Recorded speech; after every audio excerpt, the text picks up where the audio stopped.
Frêmito, o podcast vascular do perfil O Fogarty da Madrugada.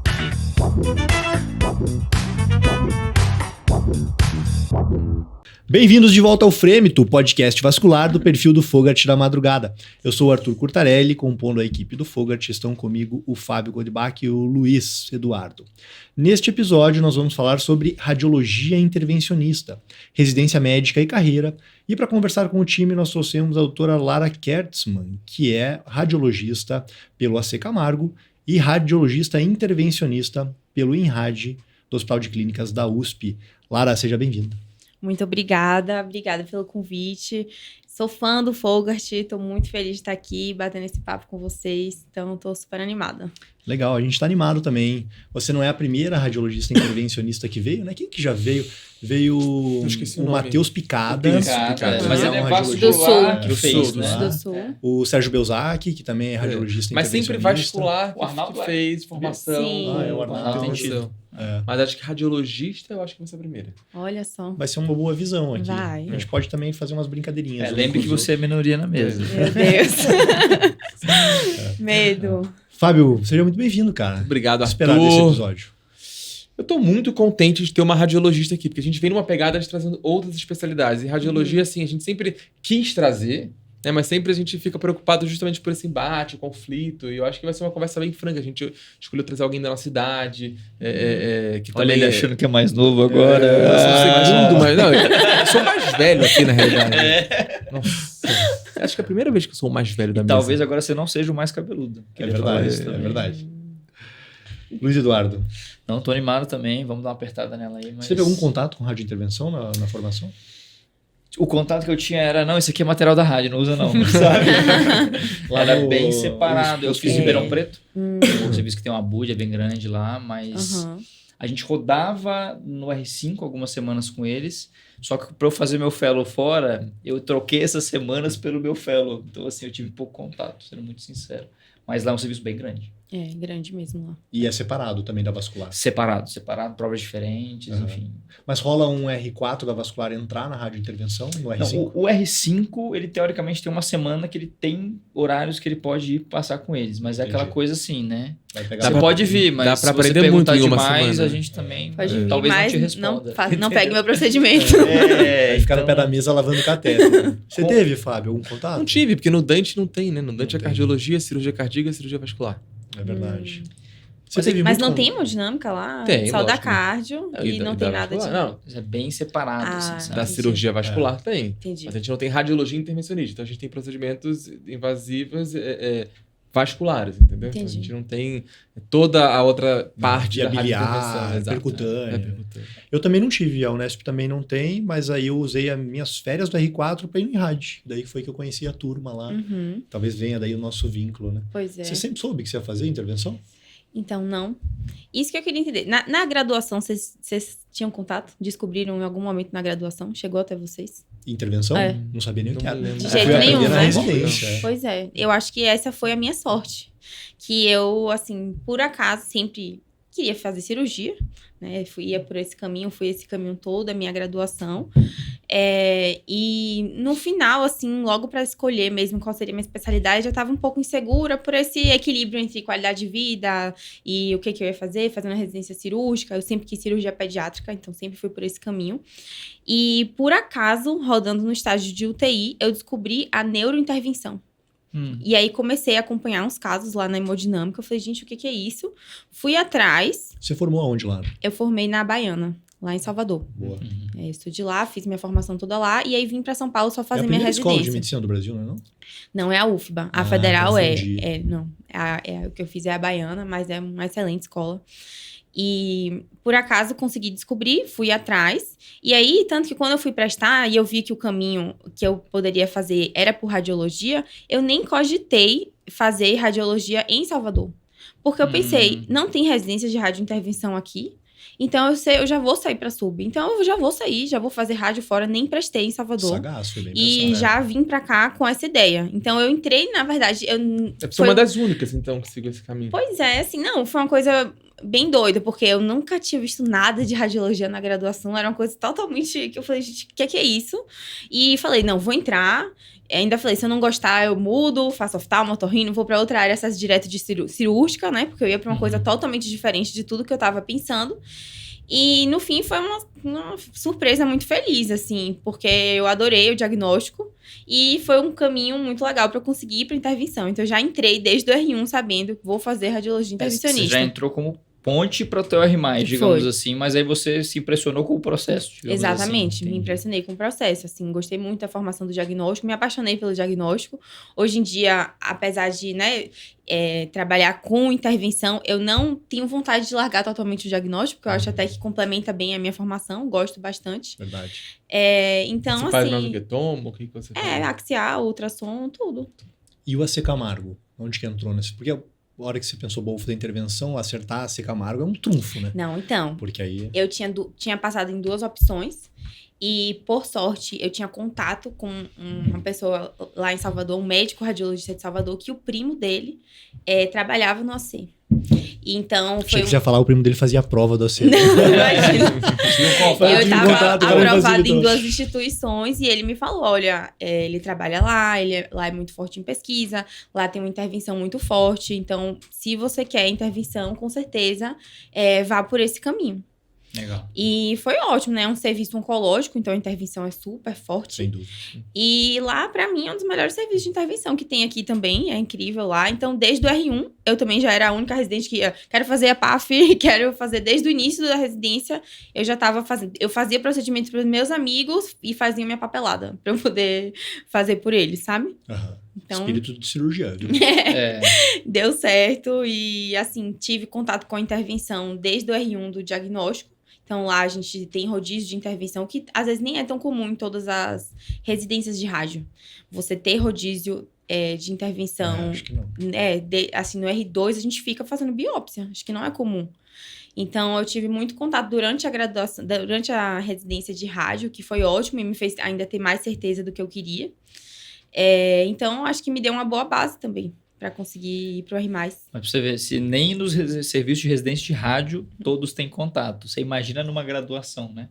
É difícil conhecer a especialidade, digamos assim. Com certeza. Eu lembrei, eu tive contato quando eu fiz, eu cheguei a cursar 6 meses fora na Itália. Eu lembrei disso, cara. E aí eu rodei no serviço de radiologia, e ela radiologia intervencionista lá, e eu acompanhava de fora ali, aluno perdidaço, mas aí que eu fui começar a ver os caras recanalizando, embolizando tumor. Eu falei, Porque cara, na Unesp você já loucura. falava dessa parada. E aí que eu abri pra endo, na verdade. Entendi. Então, quando eu fui pra área cirúrgica, que eu não queria vascular de cara, mas aí assim, eu fui começando a direcionar, aí eu juntei as duas coisas e achei, digamos assim. Nossa. Lara, me fala uma coisa. Dentro, né, das áreas, dentro da radiologia intervencionista, quanto que representa os procedimentos endovasculares? Eu acho que... Porque tem muita coisa. E conta pra gente quais são as outras áreas. Então, é muito, assim, a diversidade de procedimentos que tem na especialidade é gigante, né? Então, a gente tem que começar a entender que são 2 braços principais, que é a endovascular e a percutânea, e que eu acho que dá para dividir, assim, meio a meio o que é. Eu acho que o volume da percutânea acaba sendo maior porque são procedimentos mais rápidos, procedimentos que têm um maior volume. Então, você acaba conseguindo fazer mais em um período, por exemplo. Então, assim, a gente tem uma reunião no HC em que a gente faz a estatística do nosso ano. Então, é muito interessante isso dado, né? A gente, em 2024, fez 1.100 e poucos procedimentos endovasculares e percutâneo foram mais de 4.500 procedimentos. 4 vezes mais. Isso em quantos residentes? Somos 10. Tá. Isso em um ano de serviço. Então, assim, realmente o volume da percutânea é maior, mas eu acho que é porque em um período você consegue fazer 5, 6 vezes mais procedimentos da se for percutânea. somar as horas de procedimento Exatamente. de cada, deve bater quase Eu igual. acho que sim. Entendi. Qual que é o carro-chefe da percutânea? Biópsia. Biópsia, né? Com certeza. Tomo e ultrassom. Com certeza. Até Biópsia. as paracenteses também, que é infinita. Não, tem paracentese infinita. Entra para a centésima nos 4.500. Entra tudo. Mas eu acho que com certeza a biópsia ganha, né? E aí a oncologia. e hoje O em Arthur dia... entra em implante de pique também? Acho que não sei. Opa, essa aí eu vou concorrer também. Não, mas no HC vocês não fazem. Gente. A gente faz, mas na vascular, né? E é só quando ninguém consegue passar Sim. e aí vem pra gente. É raro. Não fica tudo na nossa mão. E no braço vascular, qual que é o carro-chefe?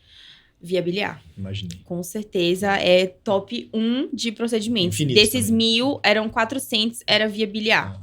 Só via biliar. Até pela concorrência de outras pessoas fazendo, eu acho, né? Também. Digamos assim, a aqui dá gente muito pelo pau, menos né? não tem Em informação. top muitos catetes. Então, eu acho que o problema também é isso. Quando você bota um dreno na via biliar do paciente, ele fica casado com você pra sempre. É. Você tem que trocar o dreno a cada 2, 3 meses, Uhum. já obrigatoriamente. Fora tudo que dá, né? Intercorrência. Entope, vaza, desloca, paciente puxa, dreno em criança, muita criança pós-TX que a gente tem que passar dreno. Difícil, né?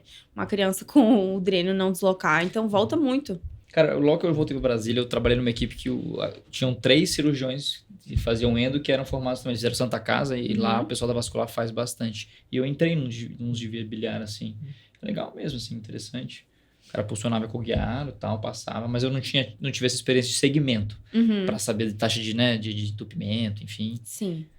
Eu acho que desloca mais do que entope. Entupir. Eu só vi no mês que eu fiquei no IRAD, assim, Aham. depois eu não vi mais. Mas tem. Mas é a mesma ideia da endo, né? Recanalização, progressão de Exatamente. guia, balonamento, stent. Exatamente. É a mesma história. Tudo A vantagem é que você conversa pode vir pela 100%. boca também, se não conseguir, você entra por baixo, por cima, pelo lado. Né? CPR, Exato. A vascular, não. Ô Lara, e quais são as formas de acesso para residência de intervenção e também onde estão as residências de intervenção no Brasil? Então, para você ser um radiologista intervencionista, você pode ter, é uma subespecialidade, então você tem pré-requisitos. Você pode ir ou pela radiologia diagnóstica ou pela cirurgia vascular, né? Então, pelo radiodiagnóstico aí você completa 5 anos de residência e pela vascular você completa 7, né? 3 mais... Agora geral Vascu- virou 3, entendeu? Ah, Virou então 3 são- com Geral. 2, 5, Ah, vai para então. R7. então, 7 anos. Aí é um caminho mais longo, mas também tem muita gente que vai por esse caminho. E acho que, assim, não tem para onde fugir, né? As maiores residências de intervenção no Brasil estão aqui em São Paulo, tanto que por isso que eu vim para cá, né? Acho que a maioria está concentrada aqui, mas tem polos também fora, né? Tem um serviço muito forte em Recife, que é a Angiorad. Sim. No Sul, em Porto Alegre, a Santa Casa também é bem forte. O INCA, no Rio de Janeiro. Então, assim, tem outros pontos. Mas a maior concentração de residências está aqui em São Paulo. Não tem jeito, né? Aqui que tá o HC, tá o AC Camargo, tá o Einstein, tá a Unifesp. Então, não tem jeito. Acaba que aqui é a maior concentração. Vai lá. Antes de você falar um pouco mais de como que é a formação lá do INRAD, enfim, tem uma área de intervenção, de intersecção ali da parte da vascular, mas na parte vascular, que você falou muito da parte das biópsias, das intervenções, na parte vascular, assim, o que você vê até de diferença entre as duas, ou o que vocês fazem mais, enfim? Tá. Eu acho que minha experiência é no HC, né? E no HC, a gente não faz periférico. Faz muito pouco. O que a gente faz de periférico, eu acho que é algo que não se faz muito na endo, que é embolização genicular, embolização de cotovelo. Não sei se vocês fazem isso. não Eu acho é que é o algo caminho. que não é o caminho, exatamente. Então, a gente não tem tanta experiência no periférico, mas isso é um perfil da minha residência.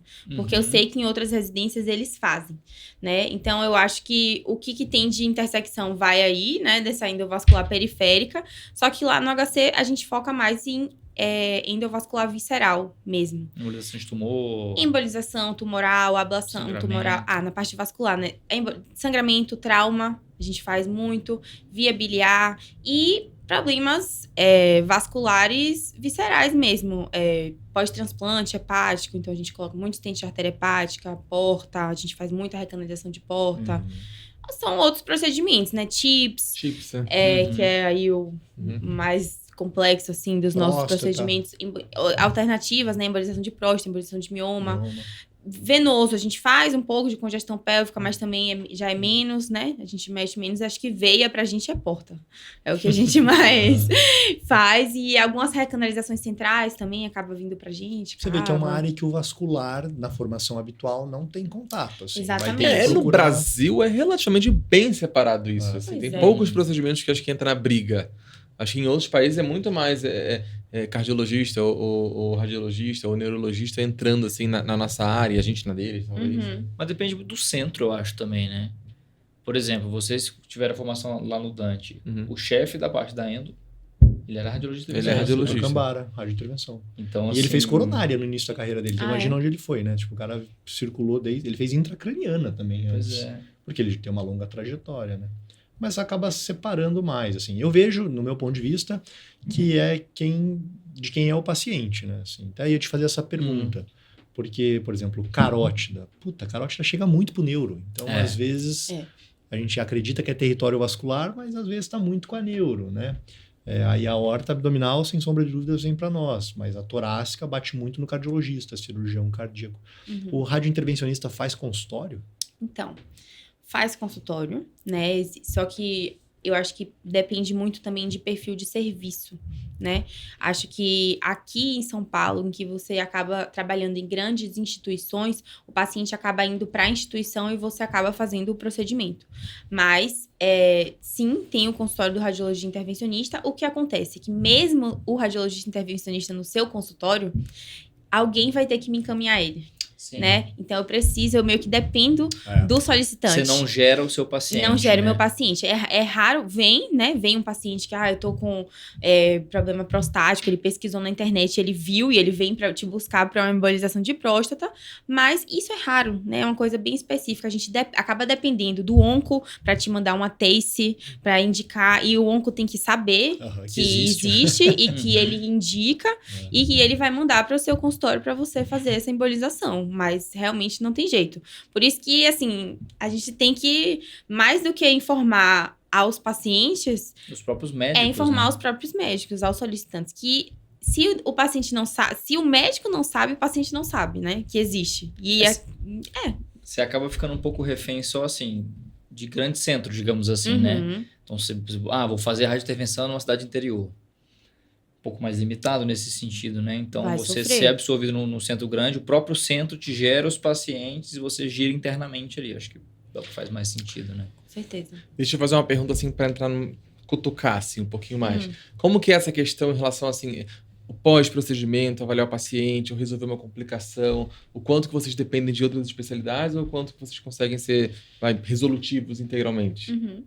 Olha, em relação a isso, eu acho que da mesma forma que a gente pode precisar de alguma outra especialidade, o que a gente mais faz também é resolver BO de todo mundo. Porque quando chega um caso pra gente, é sempre uma complicação super grave da cirurgia que ninguém conseguiu resolver e que aí a gente vai entrar pra fazer alguma coisa. Um paciente policomórbido que não tem estado cirúrgico e a gente também vai entrar pra conseguir fazer algo que seja menos mórbido pra esse paciente. É verdade. Acho que vai dos dois lados. Eu acho que o intercâmbio entre especialidades é o caminho, né? A gente conseguir um ajudar o outro e ver quais são os melhores potenciais de cada especialidade. E a gente, como qualquer especialidade cirúrgica, segue o paciente normal do nosso procedimento num pós-operatório igual a qualquer outra especialidade cirúrgica. Eu bato muito nisso lá no crochê, né? Tô tentando lembrar qual que é o personagem que eu fiz pra radiointervenção. Você cutuca? Porque tem muito disso, assim, a gente brinca, Claro. mas a gente nunca viu o lado de vocês, né? É, Tipo não, assim, eu gostei de jogar vocês esse são os ponto. bombeiros do hospital, vão apagar os incêndios de todo mundo, É. né? Mas a gente brinca desse do tipo, o cara foi lá, e cadê? Isso complicou, não tá no hospital, chama vascular, sumiu, sabe? Mas a gente não vê esse lado, né? Que você falou, vocês geralmente pegam os casos já que são assim, aquele caso que tá Exatamente. treta. A última vez que eu chamei... Não, e a resolvendo o intervenção. BO de todo mundo, né? Sangrou aqui, sangrou ali, emboliza aqui. Então, eu acho assim, uma das coisas que eu mais amo da especialidade, que eu acho que é uma especialidade bem resolutiva, né? E eu acho que viver a bolha do HC, que é uma bolha assim, todo mundo sabe que a gente tá lá, todo mundo vai pra gente e sempre assim, tem um BO aqui, me E ajuda as pessoas aqui. acham que assim, embolização é uma palavra mágica, né? Tipo, não, chama a gente pra fazer uma embolização. Tipo, tranquilo. Então, assim, a gente lá, como a gente tem um centro de intervenção, né, completo nosso, é muito fácil. Tá em jejum, desce, entendeu? Vamos resolver e Material a gente de prateleira consegue... o tempo todo. Tem né? tudo, material, tudo. E se não tem, a gente consegue pedir e chega em 1 hora. Muito fácil, a maioria das coisas. Então, a gente consegue resolver muito as coisas, porque a gente tem acesso, disponibilidade, tem sala, é cheio, né? Mas a gente consegue, isso é bem legal. Ô, Lara, compartilha um pouco aí do dia a dia do residente de intervenção, que eu acompanhei um pouco lá, eu vi o quão puxado é, né? Como é que funciona a rotina de vocês e também das vagas de acesso e da bolsa. Tá. Que não existe. Que bolsa! Já lançou. Então, lá no HC, assim, primeiro de tudo, né? Se você vai pelo caminho da radiologia, não é uma residência, não é uma sub da rádio. é uma subespecialidade cirúrgica. É uma especialidade cirúrgica. Então, a rotina, a maioria dos rodízios são divididos ou endovasculares ou percutânea. Então, a gente se divide assim. O serviço sempre começa às 7 da manhã, tirando o R1, que tem que chegar às 5 da manhã para passar em enfermaria. Então, residência de cirurgia, né? Quase igual a residência da rádio, então. Bem parecido. E, assim, quando a gente tá na percutânea, por serem procedimentos, como a gente comentou, né? Biópsias, até mesmo uma ablação. São procedimentos mais eletivos, né? O que é que tem de urgência na percutânea? Uma drenagem. Mas, ainda assim, é algo que é mais... Dá pra segurar um pouco mais. Internou, tem uma coleção, faz antibiótico. No dia seguinte, a gente consegue vir drenar, né? Mas na vascular, não. Quando você tá na vascular, você chega e você não sabe a hora que você vai embora. Porque você tá... pegando sua mochila e 7 horas vai aparecer um sangramento, vai chegar um águia lá no HC que vai ter um sangramento que a gente vai ter que embolizar. Então, a rotina é super puxada, pro R1 ainda mais, porque tem que chegar ainda mais cedo e sair ainda mais tarde do que o R+. O que mais que você perguntou? Sobre a bolsa. Então, lá não tem bolsa, né? Ela tentou disfarçar, o que mais que era? Esqueci, gente. Depende do serviço, né? Tem residências, por exemplo, na Unifesp, que tem bolsa, no AC Camargo tem bolsa. Lá no HC não é considerado uma residência, é um fellow, né? Um programa de complementação especializada, mas tem carga horária de residência, tem obrigações de residência. Por que isso, cara? Tudo, não sei. Tem tudo de residência, só não tem a bolsa da residência. Só não tem a bolsa. Imagina, o maior centro do país, maior centro da América Latina, é politicagem com força. E assim, no R1 a gente não tem folga, né? Então, assim, nem pra dizer que tem uma folga pra trabalhar. E no R2 passa a ter um day off. Então, aí dá uma mini... E vocês são quantos por ano? São 5 por ano. E todos os serviços são 2 anos. Todos os serviços são 2 anos. Então, isso é uma coisa interessante também de falar, que mudou, né? Como é a residência de radiointervenção hoje em dia. Antes, há 5 anos atrás, era totalmente separado. Então, quem fazia vascular, normalmente eram cirurgiões vasculares que faziam esse 1 ano a mais de endovascular, intervencionista. E a galera que vinha da percutânea eram radiologistas que faziam 1 ano a mais de percutânea. Uhum. E aí, nos últimos 5 anos pra cá, 5 ou 6 anos, teve essa junção da especialidade. Então, hoje em dia, quem tem a formação, tem uma formação híbrida em 2 anos, juntando esses 2 campos grandes da especialidade. Então, os radiologistas intervencionistas mais antigos ou só fazem vascular ou só fazem percutânea. Então, essa galera aí A nova, radiologia diagnóstica roda com a intervenção? roda também. Depende. E a cirurgia vascular roda com a intervenção? Eu acho que não. Se roda, só vai embora. Eu acho que não roda. Mas lá, o diagnóstico, eles passam lá. Vocês rodam na cirurgia endovascular ou não? Pra Não. ver a aorta? Também não. E deixa eu te fazer a pergunta que eu tinha feito antes até, pra gente não esquecer. Que a gente tava falando, conversamos, né, com outros convidados falando de IA e tudo mais. Uhum. E a gente, pelo menos eu vejo como uma das áreas mais potencialmente afetadas a curto prazo é a radiologia. Uhum. E se isso interfere, você vê um movimento de mais gente querendo fazer intervenção como sendo assim, então eu vou fazer intervenção porque eu vou me garantir aqui que vou fazer um procedimento, né, para não perder espaço, enfim. Se você vê isso na prática acontecendo. Então, com certeza o radiologista vai ter que sair da caverna escura e sair para discutir laudo, vai ter que assumir um papel mais ativo e mais participativo, né? De protagonista no diagnóstico, que tem, né? Eu acho que como radiologista, tem gente que fica, mas você fica lá, você não faz muita coisa. Pô, eu assim, acredito muito no papel fundamental da radiologia num serviço hospitalar, no diagnóstico. Acho que sou encantada pela especialidade, mas tem que sair para um papel diferente do que só ficar lá baixando pilha, né? Mas, assim, o que eu vi na minha experiência é que quem entra para fazer rádio não é um perfil que quer intervenção. Uhum. Então, entra 10 pessoas querendo intervenção na residência, quando termina a residência, só 2 acabam prestando a prova. A Então, maioria já não quer, e aí os que querem mudam de ideia. Exatamente, assim. exatamente. Que é puxado, né? Não, é totalmente diferente, né? É uma residência cirúrgica. E a vida cirúrgica, não é só Vida Não cirúrgica. é só que você, igual a gente, a pessoa quer fazer varizes, por exemplo, quer só consultório. Pode. Fica 2 anos na residência, 4, 5, e depois a sua vida inteira vai de consultório.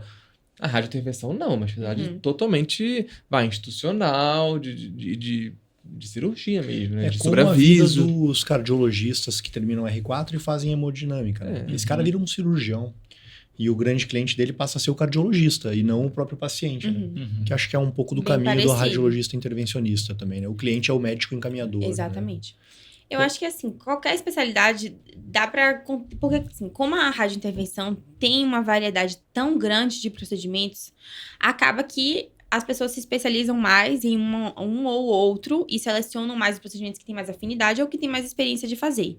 E isso pode encaminhar em fazer sua vida um pouco pior, de muito mais sobreaviso, ou um pouco mais tranquila, de ter uma vida mais, assim, faço mais um pouco mais percutânea, não me envolvo tanto em procedimentos endovasculares mais complexos, e que isso, assim, te chamaria para uma vida muito mais parecida com o de cirurgião. Você consegue ainda triar internamente depois, dentro da sub, então, né? Acho que consegue. Ô, Lara, e como é que funciona a sociedade e a titulação na intervenção? Então, tem a sociedade, né, que é a SOBRICE, que é a Sociedade Brasileira de Radiologia Intervencionista. Então, quando a gente termina a residência, tem que fazer uma prova de título feita pela SOBRICE e CBR. Então, é uma prova de título com 2 fases. Tem primeira fase teórica e segunda fase prova prática. Você só todo pode mundo tem que prestar fazer. depois de fazer os 2 anos da rádio de intervenção. Isso. Ou acho que tem um critério lá de pessoas que não fizeram a prova, mas que são formados há bastante tempo e têm X anos de experiência e podem prestar a prova. Tem aquela questão da cirurgia endovascular também, né? Mudou um pouquinho, eles deram uma dificultada, mas via endovascular, se você exercer, você consegue prestar também, né? A cada tantos anos abre uma prova, eu acho. Que você Essa consegue prova prestar. parou de abrir, cara. 2019 foi a última. Não abriu mais. Mas se você comprovar que você exerce por tantos anos, Que é como a esse Lara outro falou, caminho. você consegue prestar. Isso não quer dizer que você vai passar, porque a banca não é fácil, né? Uhum. Esse ano a vascular mudou. Eram 2 anos, 4 anos, provando que você tinha exercido vascular, passou para 7. Então esse é um movimento das Todo sociedades mundo tá fazendo esse... apertando o gargalo aí para todo mundo.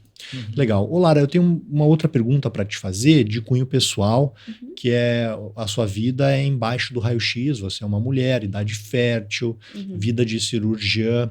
Como é que você enxerga isso? Como é que você se protege? E como é que você passa isso para as meninas que te procuram no teu Instagram? Excelente pergunta. Acho que é uma pergunta que eu já recebi mais de uma vez no Instagram. O que fazer com proteção radiológica, né? Inclusive, é um movimento que já existe nos congressos fora, né? No CIRSE, em outros congressos de intervenção, que tem uma seção no congresso de intervenção que se chama Mulheres na Intervenção, né? Legal. Women in IR. E que esses temas são muito abordados, porque é uma especialidade 100% majoritariamente masculina. As mulheres estão entrando na especialidade tem pouco tempo, e isso, assim, a gente vê em números, né? Eu tô participando de um projeto de pesquisa agora sobre mulheres na intervenção na SOBRICE. Então, os números de homens associados e mulheres associadas é sempre extremamente discrepante. Em relação à proteção radiológica, se tem muitos estudos sobre isso, né? Equipes de físicos que realmente estudaram toda a radiação que você recebe em campo, de todas as formas. Inclusive, até lá no HC, a gente participa também dessas medições. Então, a galera da física coloca dosímetro pra gente ver quem é primeiro cirurgião, segundo, quanto de radiação recebe. Então, tudo isso a gente tem essa monitorização. Obviamente, o mais importante é proteção radiológica, é fundamental, né? Às vezes a gente esquece, não vê o raio-x e acha que tudo bem se você não usar alguma coisa ali 5 segundos, mas a longo prazo, obviamente que você tem que tomar cuidado com isso. Em relação a fertilidade, gestação, tudo isso. Acho que, sim, da mesma forma que o raio-x faz mal para a mulher, faz mal para o homem, né? Então, o homem e a mulher estão ali, os dois têm que proteger igualmente. Em relação a isso, acho que não faz diferença. Durante a gestação, existem vários trabalhos, hoje em dia, já publicados, em que é seguro utilizar, você poder trabalhar gestante, usando a proteção radiológica adequada. Então, isso, vários trabalhos publicados na Europa, Estados Unidos, mulheres que trabalharam gestantes, minhas chefes, tenho chefes que trabalharam gestantes. Então, acaba que, por um lado, é uma escolha muito pessoal, né? Do que você quer, de como que você quer abordar. Eu acho que eu, como pessoa, não gostaria de trabalhar dentro da hemodinâmica gestante, optaria por fazer procedimentos que tem, como é tão vasto, eu poderia fazer procedimentos no ultrassom, na tomografia, que eu entro e saio e é totalmente seguro, né? Mas, assim, se tem trabalhos hoje em dia mostrando a segurança que é de você conseguir trabalhar utilizando a proteção radiológica adequada, né? Sempre tem esse fator que é fundamental. Deixa eu tirar essa dúvida até. Eu tenho hoje o meu avental de tungstênio, enfim, até mandei fazer, enfim. E, cara, os que a gente rodava na residência, eu nunca fiz o teste, assim, mas a gente não confia 100%, né? Não, Vocês têm esse 0% contrato. aqui. Isso que é o Pois principal. Manutenção, gente. A É. gente compra e esquece que é uma coisa frágil, né? Que às vezes pode quebrar e que isso não... Então, assim, muitas vezes o que a gente fez foi pegar os coletes de lá, bota no raio-x. Tudo quebrado. Bota lá, aí você vê se tá quebrado ou não. Pra É. você Você ter escolhia segurança o que de realmente usar. estava funcionando Os que estão bem. lá tão bem, tão seguros, né? O pessoal tá testando bastante, mas assim, isso é uma forma de se proteger. Eu acho que o principal é você ter o seu, né? Depois de você formado, ter o seu próprio, em que você cuida da ganhar uma manutenção. bolsa, né? Quando ganhar uma bolsa. Não, a gente chega de bolsa, chega de residência.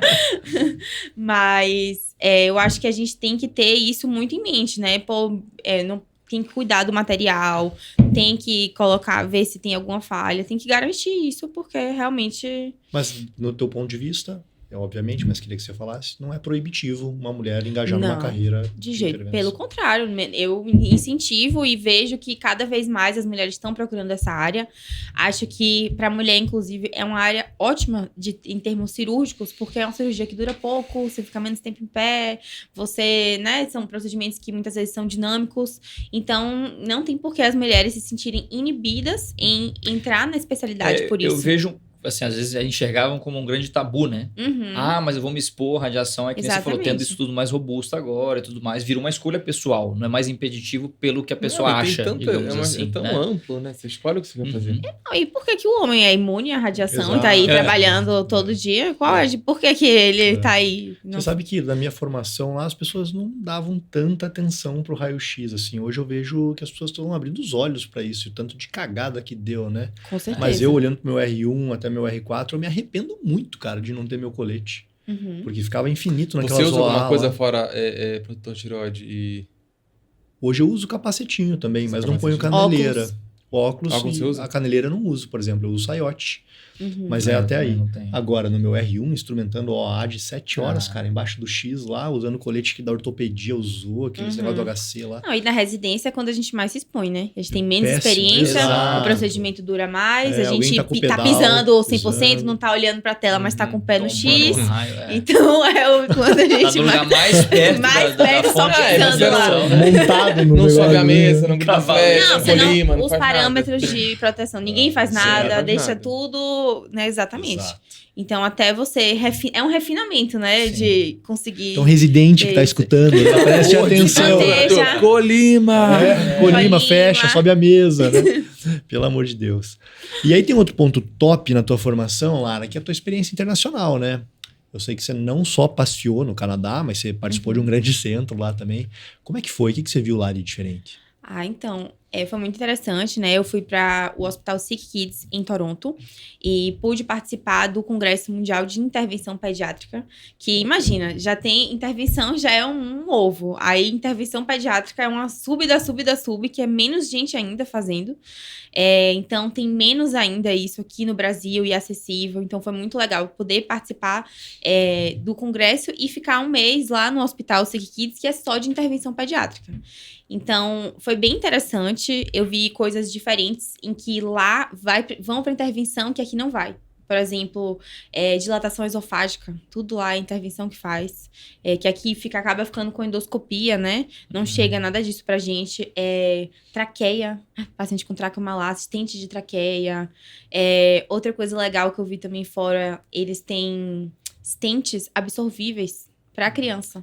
Então, qual o drama de botar um stent na criança, né? Ela Vai crescer. cresce e aí vai fazer uma Compatível estenose ao depois. tamanho. Então, já tem esses stents que são absorvíveis. Então, vi coisas diferentes que são muito legais nessa população pediátrica, que é super específica, ainda mais diferente ainda o tipo de procedimento, né? O que é pediátrico? É a partir de qual, assim, idade que dá pra intervir? Tipo, RN? Chorou. Tudo. pra Não, eu vi entender. passando pique num bebê de 2 semanas lá. Ave Maria. É muito... Você tá reclamando todas dos piques? É como piorar, tá vendo? realmente todas as idades, todas as doenças possíveis, todo tipo de procedimento.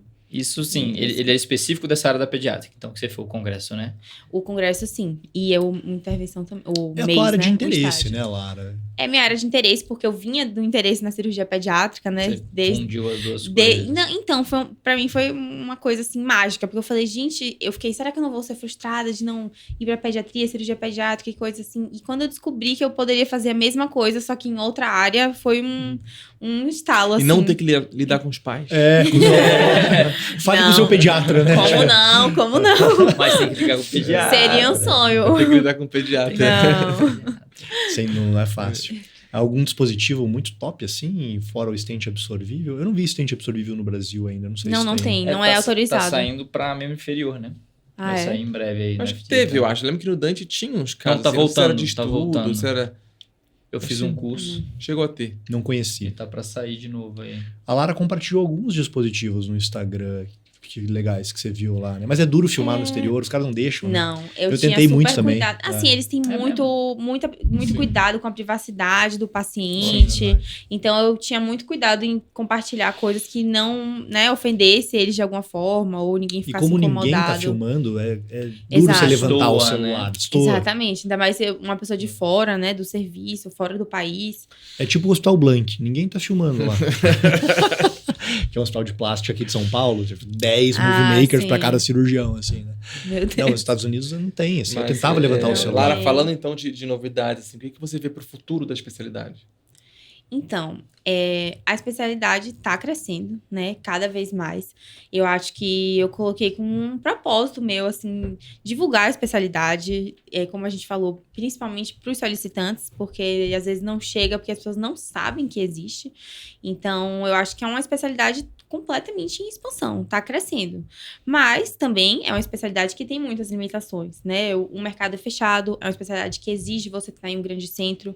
Acho que para você conseguir fazer intervenção em lugares em que não tem uma estrutura já montada, você vai sofrer não só porque você não vai ter os aparelhos, mas porque não vai chegar para você paciente. Então você tem que estar inserido, né, em algum serviço, tem que ter um encaminhador, tem que ter um oncologista que te mande. Tem que ter uma cultura já. Tem que ter uma Que cultura. gera demanda, né? E que tem gente que vai para lugares que não tem e criam essa cultura. É mais difícil, óbvio, né? Quebra barreiras, sempre vai ter.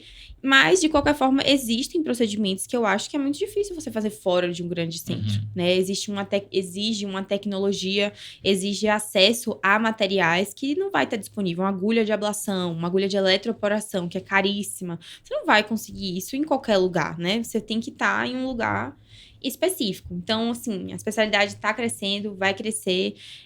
Tem 2 caminhos aí de acesso. Acho que muita gente tá se demonstrando mais interesse na área. Eu vejo que, como eu comecei a divulgar isso no Instagram, muito acadêmico que tá assim, meu Deus, o que é isso?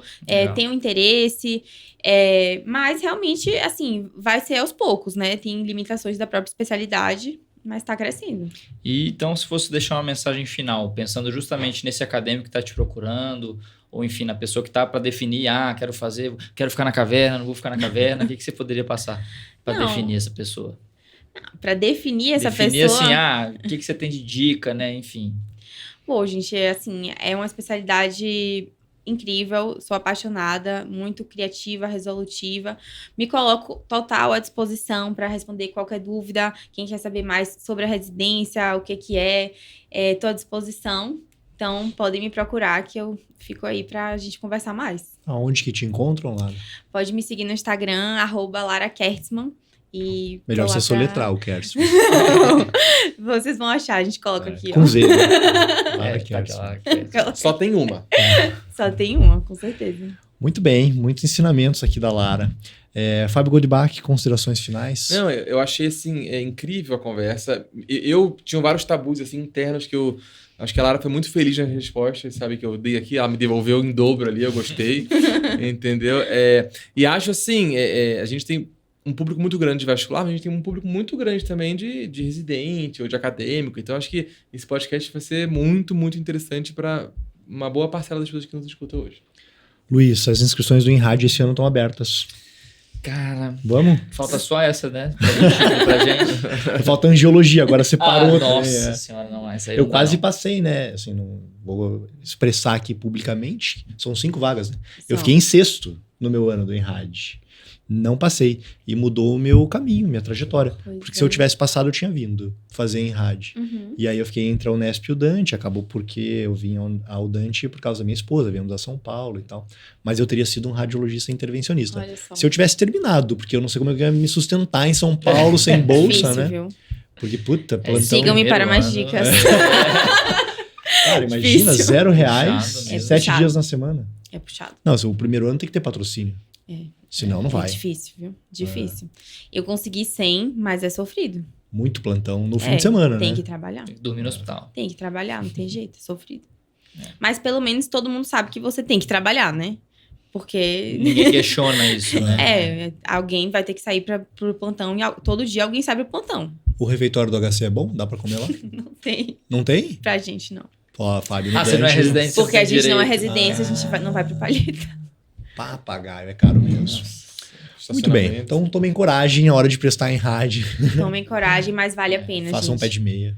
Vale a pena, com certeza. Eu tenho certeza que eu saí muito bem formada com todos esses números de procedimentos que a gente tem lá, volume. Isso não é dúvida. Com Mas eu acho certeza. muito importante a gente desmistificar um pouco dessa interação radiologista vascular. Eu acho. Por que, né? gente, isso? Não, Tem por toda quê? essa coisa, fica rixa. uma coisa meio feudal, assim, né?